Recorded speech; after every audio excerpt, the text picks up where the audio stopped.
Welcome back to What You'll Learn. My name is Adam Ashton. Hola, mano. I'm Adam Jones. Today we're reviewing Chapter 1, You Have the Power to Change Stuff by Daniel Flynn, the co-founder of Thankyou.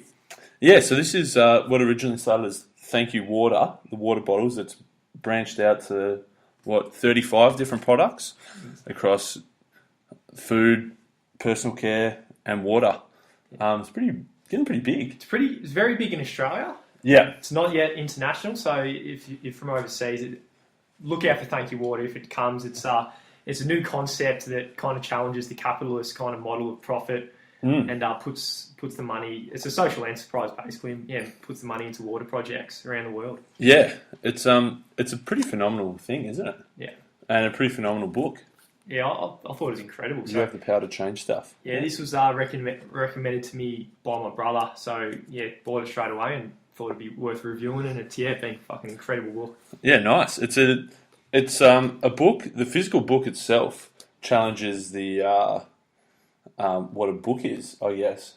In that it's, I only just sort of realised when I started reading the next book, it's written the wrong way. Like, as in, so it's written like landscape. So not left to right. Like if you open a normal book, you'd think it was sideways. And then you're reading sort of top to bottom the other way. But yeah, I sort of like from halfway through the book, it just seemed normal until I've read the next book. I'm like, hang on, the other one's the wrong way. Yeah. Yeah. So he mentions at some stage at the start of the book, why aren't books landscape? So the purpose of putting it this way was to challenge your thinking. So in his opinion, if you move past the mental boundaries at the start of the normal way of reading it, actually there's a lot of big benefits of actually reading this way. So you can hold it with one hand, keeping the other hand free, and it's probably quicker to read. And by the end of it, I almost prefer reading that way. What do you reckon? Yeah, I actually I thought it was a bit slower at the start, but then by the end I was definitely reading quicker. Yeah. And I was able to rest it on something and just flip it over as opposed to holding it. Yeah, so it was good. Yeah, very good. So, the whole purpose of the book is for the reader to actually just convince you, Chapter 1, you have the power to change stuff. So you actually, in your life, with your dreams and everything, you can actually do stuff in your life and have an impact on the world. So with this story, these were basically just 3 uni students. They weren't anything special. They were 17, 18 years old. And so this Daniel Flynn guy, he grew up looking into the developing countries, thinking, fuck, this world problem is pretty big, like the water crisis in the world. There's 1 billion of people going to bed hungry and all that kind of stuff. So he originally wanted to be a property developer.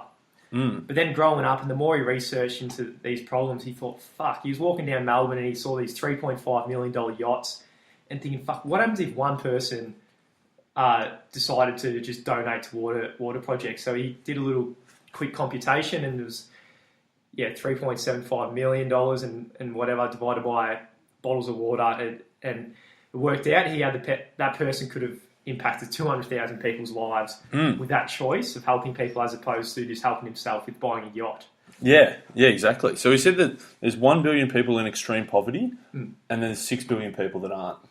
And so rather than having these big corporations that benefit a few people up the top, the owners, and building their empires and their share price, instead their company is all about, it's 100% owned by a charitable trust, and 100% of the money, of the profits, is used to fund these projects. So they started with Thankyou Water funding water projects, and then their food range funds food projects, and their body care range funds like sanitation, hygiene projects. So it's pretty impressive stuff. I think at the start, they realised that the bottled water industry was like $600 million per year. And they thought, well, if we could just get a small chunk of that and direct it away from the big corporations into developing countries, that'd change a hell of a lot of lives. Yeah. So putting that in context, that's a huge question to ask. If you're at university and you don't really have much experience in business or whatever, and so their dream was to take on the big water corporations with no knowledge of the whole industry. So they were going in with no idea, these young hotshots. So they started out borrowing their dad's suit and then just going to meetings with manufacturers and just pitching they're going to change the world or whatever. And everyone's like, some people are like, get fucked or whatever. Yeah.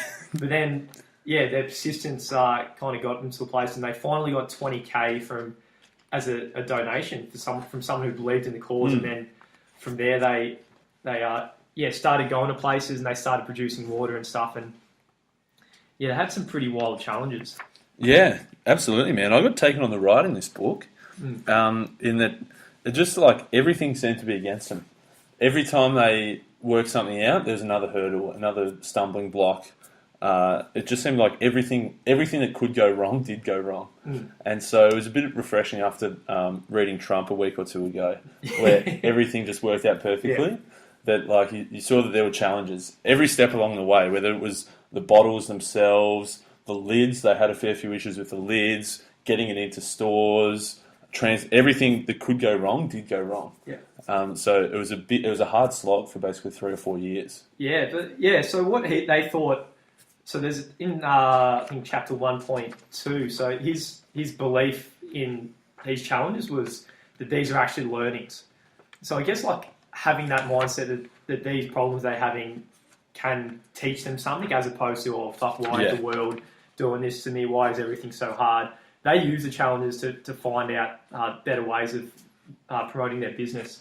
Yeah, absolutely, man. And that's what it sort of came from, was that individuals have more power than we realise if we work together. And so it's like, well, will you be content to settle for a convenient life, or will you pursue something bigger?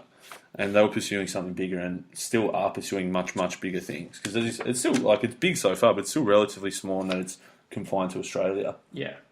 So, it's big things to come. So, at the end of every chapter, they have questions or some thoughts to take away, which is pretty good. So, at the end of this particular chapter, it is like, when something bad happens, if you've got this big dream or whatever, what can I learn from this? Yep. And also, hardships prepare ordinary people for an extraordinary destiny. I love it.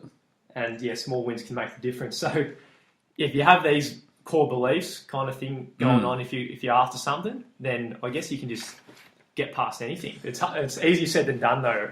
Definitely. Yeah, definitely. So pretty inspiring story, inspiring chapter, I'd say, that one. Yeah. So was that 1.2 or 1.3? Or both? Don't know. Sorry, man. I'm just trying to keep up. Into one. No, that's good. I found this book, just to go a bit broader than I found it really good, man. So we've done 3 or 4 of these autobiography style books. I really like this one in that at the end of every chapter, it gave like the top 5 things to remember. So it was helpful that there was that structure there, and it was easy to go back and reread to review. But I thought it was really good. Do you want to talk about some of the crazy fucking stories they had?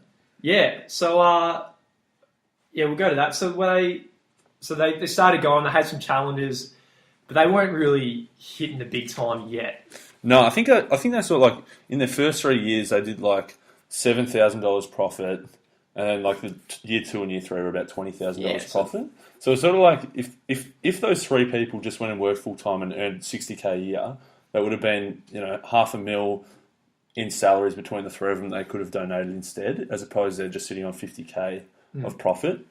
But it was sort of like things are building. It's definitely built from there. Definitely. So it's building, and then they had a kind of pattern. So they get in the door in the room, and they'd be able to pitch to a McDonald's or some of the big companies, and then they'd work through it. And then after a few months, at one stage, I think with McDonald's might have been 12 months, they finally said, "Look, we don't know if people are going to buy your water."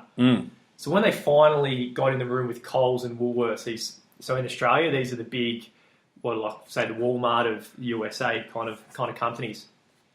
So what they did then was, before the meeting, they thought, "Fuck, we need to convince Woolworths and Coles that people are going to buy our water." So they already had a bit of a Facebook following. So they posted, first of all, like, you need to convince. Sorry, I think I'm getting it mixed up with 7-Eleven. So for 7-Eleven... Similar tactics, yeah. So 7-Eleven, they posted, we need to convince 7-Eleven that people are going to buy our products. Yeah. So then everyone flooded 7-Eleven's Facebook page and sites and phone calls and everything to convince that they will buy Thankyou Water if it is in 7-Eleven. Yeah, they had people like making videos, writing letters. They even had some celebrity endorsements. And stuff like that. Just, basically flooded their Facebook page. Yeah. This is what, 2011, 2012, somewhere around there. Yeah, and And then I reckon they times 10 that by the next marketing campaign. So this was the one with Coles and Woolworths. So before the meeting or during the meeting, they organised for a helicopter to fly past the offices of Woolworths and Coles, where they got hundreds of employees in the office saying, "Hey Woolworths, dear Coles, thank you for changing the world if you say yes." And then they said to Woolworths, "Hi Woolworths, together we can change the world if you say yes." So before the meeting, like these big dogs have never seen anything like this in a pitch. Like a fucking helicopter going past.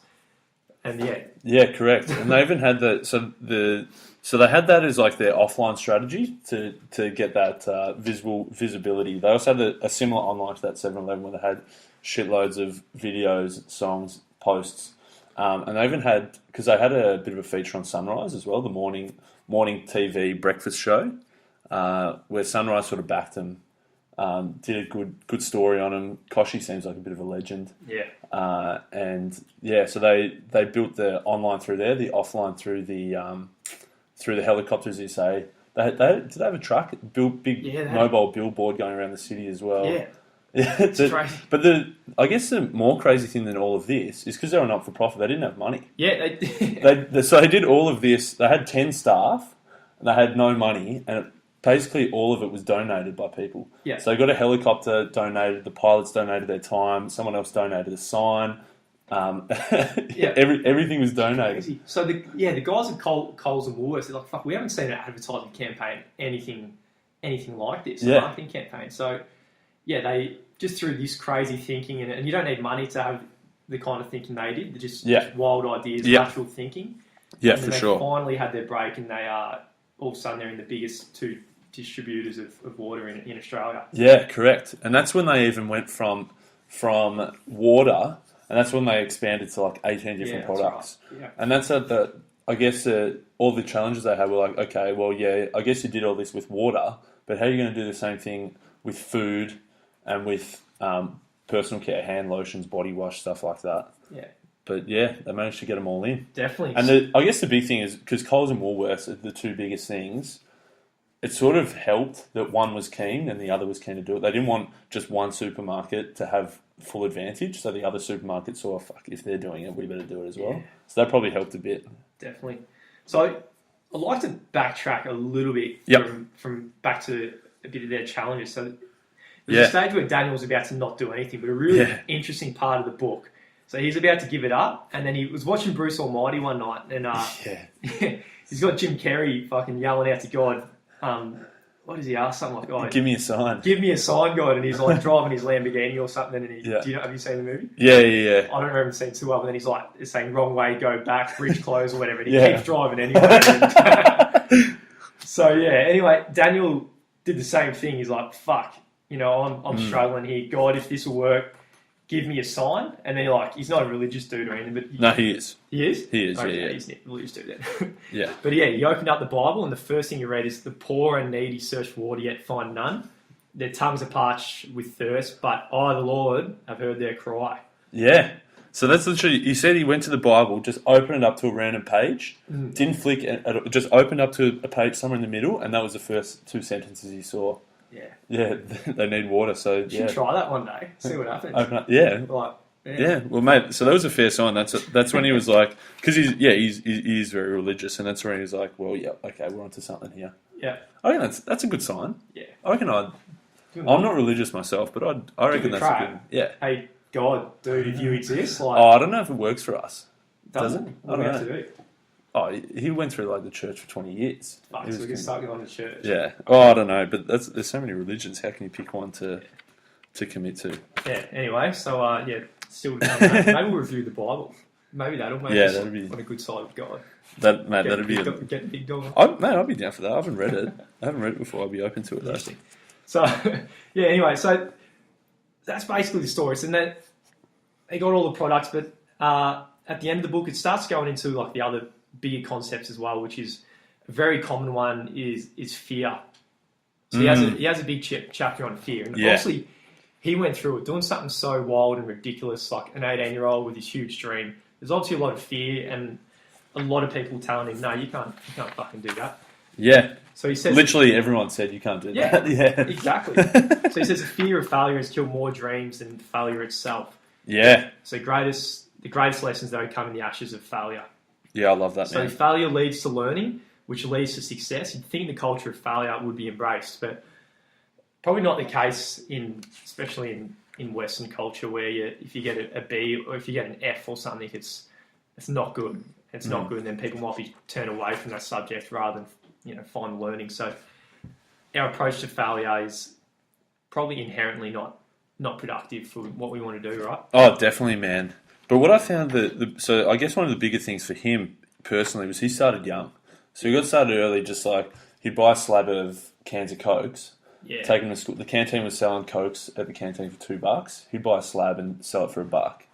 Until he got caught out and shut down. But so he's doing things like that. I think he sold gobstoppers at one stage as well. It's an entrepreneur kid. Yeah, but then he did things like a bit of foreign exchange trading, which I've had a fair bit of experience with. No good. Better recently though. Yeah. Get back on it. No, but so he did a lot of these things. He got scammed by a mobile phone company as well. He tried to import a bunch of mobile phones. But basically, he said he had people laughing at him every failure. But he said that, he was able to build this resilience against failure. He'd gone through, 4 or 5 failures early on. So then when he was 19 and had this big idea, it sort of didn't matter as much if he failed. He was learning to fail fast as well. So that's a big one he talks about, is failing fast. If something's not going to work, find out as soon as you can. So you waste as little time and money on it as possible and move on to the next thing. Yeah. And I guess the fear is that this is the one thing that's stopping failing fast. I guess that everyone deals with. Even let's say the biggest dogs in the world probably still have fear, but they just fucking realise for what it is, and then can get rid of it. So on topic. So he says when 10 out of 10 people think you've got it wrong, you probably do. But there's also a chance you're about to go on to do something that the world hasn't seen before. Yeah. So another example is lateral thinking toward his issues. Yeah, exactly, man. Exactly. What did you want to talk about next? So I'd like to say, toward the end, chapter 1.13, so very similar to a few of the books we've covered. So the chapter title is Choose Remarkable. So when we grow up as kids, you don't really have these things blocking you or whatever, but somewhere along the way, you slowly lose your dreams. Yeah, that's it. Kids, that's what he says. Kids don't have any restrictions.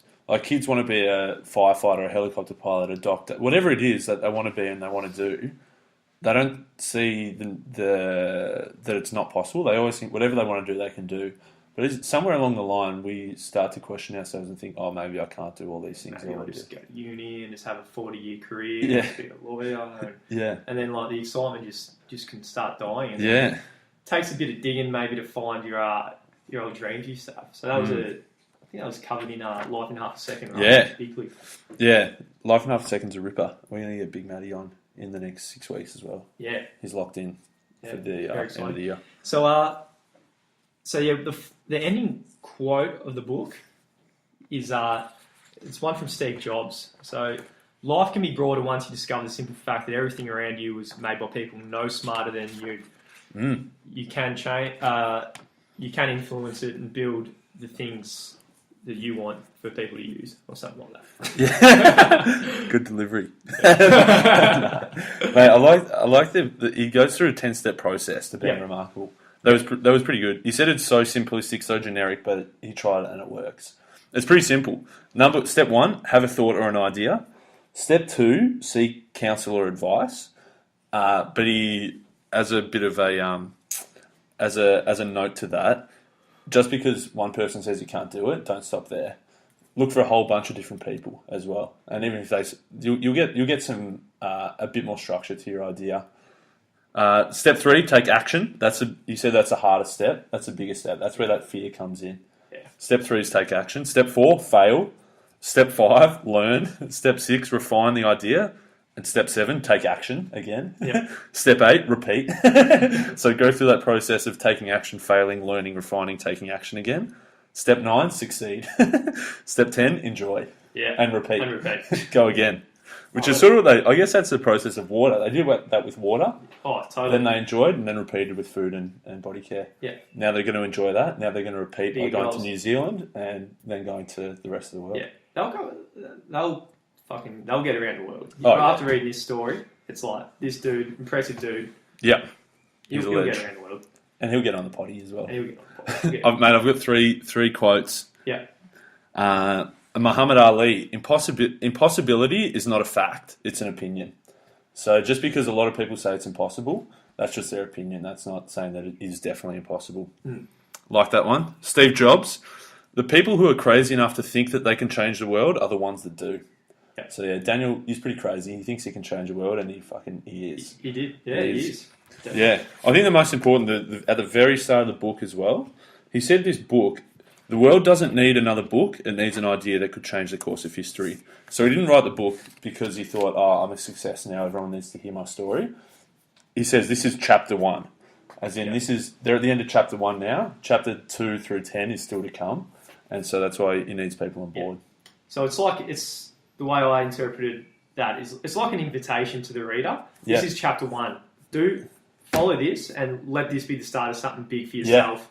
And then you can have 10 more chapters of whatever dream you may have, kind of thing. Yeah, that's sick.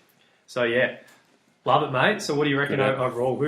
Definitely worth a read. It's definitely more... It's on one hand, I'd say it's for people who have a big idea that want to implement it. But at the same time, a big chunk of the book is saying that everyone can help. Like, consumers now have the power to choose a bit more wisely how they spend their money, or who they elect into government, or things like that. Do you think something like this would work in, say for a product you could have a social enterprise? What about the service industry? Say for engineering consultancies or something like that. So where all the profit went into projects that serve the same purpose. So then, I know the only challenge I see there is just the time. How do you charge the time? As in the person who does it, but still the company's profit. So they still get the wages, but then the company's profit. That's sick. Just goes purely to the projects, and then you have a never-ending cycle. So, mate, pitching. Say thank you. You've got the food and water and products, just do engineering. So in Australia, you can consult for big buildings here, and all the profits go to build communities, sustainable cities in developing. Sustainable projects. Lock it in. Love it. Fuck yeah, mate. What did you? A question I was going to ask. The other thing is, you buy this online, and it's a bit of a pay what you want. Is it? Yes. It said so you go on there, you can pay whatever you want to buy it. Yeah, that's right. You bought these. How much did you pay for it? $20 each. Okay, that's pretty reasonable. Yeah. Just what then? He said if you buy a copy for $50 or more, your name goes in chapter 2, the next book he writes. Oh really? Yeah. Fuck, I wish I knew that. Yeah, fucking stingy. Anyway. No, that's good. But love that. So if you out there, if you're listening, buy this book. Buy it, and have a read. It's good, definitely good. And the money will go to a water project, so you can just have it on your kitchen. Mate, you said, how would you rate this book? You said it was top 5, and then you sent me another message saying top 3, and then you said it overtook or was on par with how I think I was getting excited for chapters. I'll say that about a lot of things if I'm eating. It's like, this is the best thing I've ever had. But it'd be up there. It was good, though. Totally. Yeah, definitely up there. I think this is my favourite of the biography style that we've done. Yeah. All right. Love it, mate. So, what's next? Fucking 4-hour work week. That's exciting. Work week, yes. That's going to be a big one. It had a huge influence on both of us and a lot of people around the world who... That's number 3 for me. Number 3, 4-hour work week. Yeah. Probably be the same for me. Yeah. But looking forward to that one and listen in and should we... And then we'll get Daniel on. Get the big dog on, so sing away. Sing it. Yeah.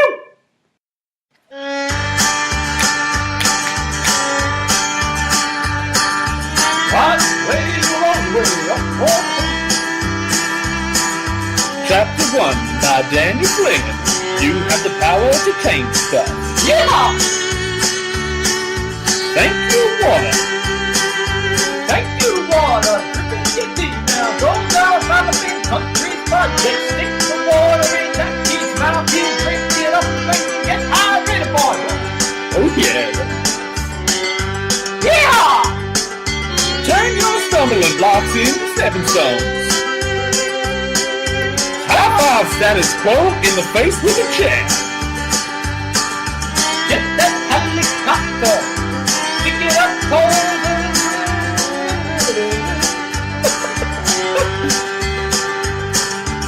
Possibility is not a fact, it's an opinion.